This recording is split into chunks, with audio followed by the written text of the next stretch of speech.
We got a VAH case here. This originated from just across the creek. One of Dad's neighbours, Jim Thompson. Wayne Thompson, good friend of ours, donated it. Donated it to Dad. We restored it to its original condition. Very pleased with that one, very rare captor.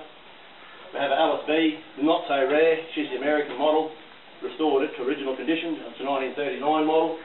Also a 1939 model, Farmall A. Original condition, very nice tractor. 39 AV, obviously it's a cold vision. You can see what you're doing down the row of cane. We have a H, also donated to us. The H was donated to us by the Day family. Down here a bit further, I have a McCormick Deering 1020. It's a 1925 model. And we also have the F14, a 1928 model. Both steel wheels, both run very well. The actual 1020, pretty fascinating on the compliance plate. It says it will develop up to 11 horsepower at sea level on good shore footing.